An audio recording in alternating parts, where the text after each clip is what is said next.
All right, so today we're diving into something, well, it's one of the biggest scientific revolutions happening right now. We're talking about the incredible mashup of artificial intelligence and synthetic biology. We're right on the edge of an era where we can literally program life, just like we program a computer. And trust me, it's going to change, well, pretty much everything. So let's get into it. I mean, just think about that for a second. What if you could program life? This isn't some movie plot anymore. It's the real question pushing a whole new field forward. And it's a huge deal because it's transforming biology from a science of just looking at things to a genuine engineering discipline. We're about to see how this one massive shift could help us tackle some of our biggest problems, everything from curing diseases to fighting climate change. So, how exactly are we getting there? Well, it all kicks off with a totally different way of looking at biology. For, gosh, more than 100 years, we've basically just been describing life, right? We've been studying it, sequencing it, trying to understand the code. But now we're stepping into a whole new era, the synthetic era. And this is the key thing to get. It's not like old school genetic modification, where you might, snip one gene out and pop it into another organism. Nope. Synthetic biology is all about designing and building brand new biological parts and systems, completely from scratch. Think of it this way. We're not just editing a few words in the book of life anymore. We're actually writing whole new chapters. And with this new power comes a totally new way of thinking. The big idea, the central metaphor here, is thinking of a cell as a programmable living factory. It's this tiny biological machine that we can actually engineer to make, well, just about anything we can dream up. So, let's put an official name on it. We're talking about synthetic biology, or synbio for short. And it's not just biology, right? It's this cool intersection where biology, engineering, and computer science all meet. The whole point isn't just to understand life anymore. It's to actually harness its machinery to do useful stuff for us. We're talking about making new drugs, new biofuels, maybe even that lab-grown burger you've been hearing about. And this isn't just guesswork, it's a real engineering cycle. Here's how it works. First, you design the genetic blueprints on a computer. Then, you actually build it. You synthesize the DNA and put it into a host cell, something like yeast or bacteria.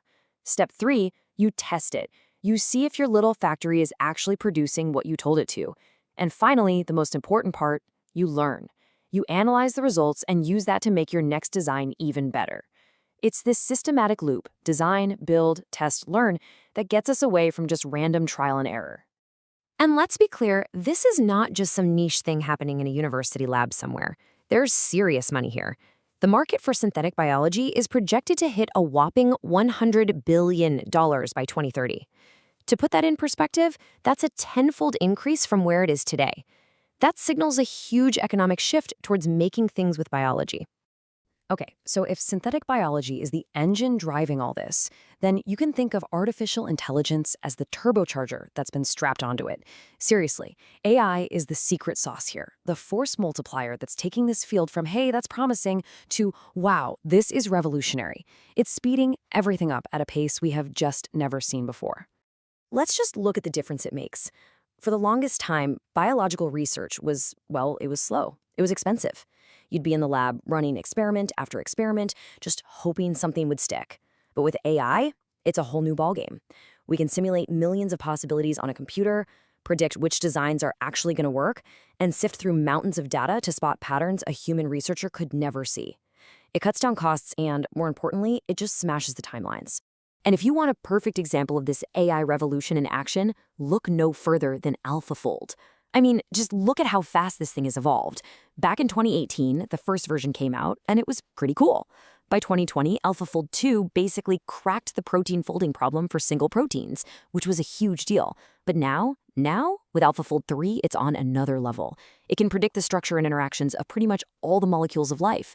We're talking proteins, DNA, RNA, even the little molecules we use for drugs. It's incredible. So what's the real-world impact of a tool like this?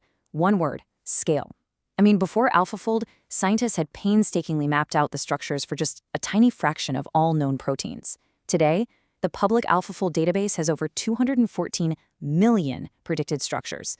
It's like someone just handed the world a massive, open-access library of life's building blocks.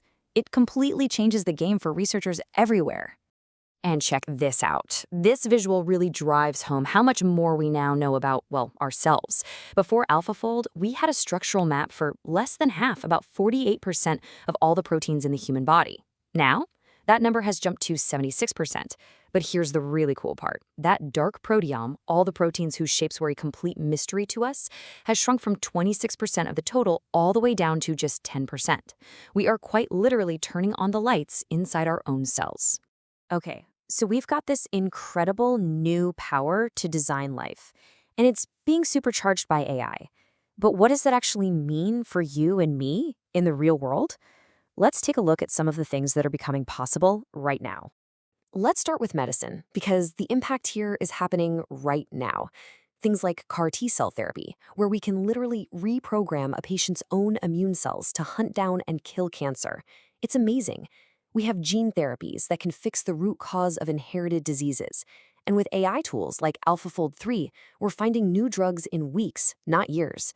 This is opening the door to medicine that's truly personalized, tailored just for you. And the potential for helping our planet is just as mind-blowing. We can engineer tiny microbes to do our dirty work for us. Think about bacteria that can eat plastic floating in the ocean or clean up oil spills. We can even design organisms that pull CO2 right out of the air and turn it into something useful, like biofuels or plastics that actually biodegrade. It's about building a much more sustainable, circular way of living. And it doesn't stop there. It's going to change what we eat and what we build with. You've probably heard about cellular farming, right? The ability to grow real meat in a lab, which could slash the emissions from factory farming. We can design crops that are tough enough to survive droughts and pests in our changing climate. And we can create wild new smart materials that act like living things, all by taking a page from nature's playbook. But, and this is a really big but, with all this incredible power to engineer life comes a whole new level of responsibility. This isn't just about the science anymore. This technology is forcing us to face some of the deepest, trickiest ethical questions we've ever had to deal with. I mean, think about it. This isn't just a philosophical debate for a classroom anymore. When scientists can literally build a living cell from scratch or create an organism that does something completely new, well, that line between what's natural and what's artificial gets really, really blurry, doesn't it? We have to seriously rethink what it even means to be alive. And just to be clear, we are not talking about some far-off future. There are major projects happening right now to synthesize entire human chromosomes from the ground up. And that brings up some huge questions, right? Who's in control of this stuff? Who makes sure it's safe? Who gets to decide how we use it? And maybe one of the biggest questions, who gets to own the code for a new form of life? This quote just says it all, doesn't it? As synthetic biology accelerates, it's not just rewriting the rules of science, it's redefining life itself. The amount of control we're gaining over biology is something you couldn't have even imagined 10 or 15 years ago.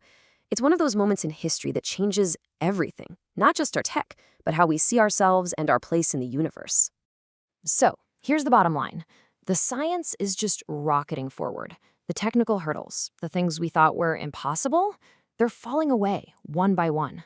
We're at a point now where the biggest challenges aren't scientific anymore. They're ethical. We're gaining the power to completely redesign life itself. So the question is no longer, can we do it? But should we?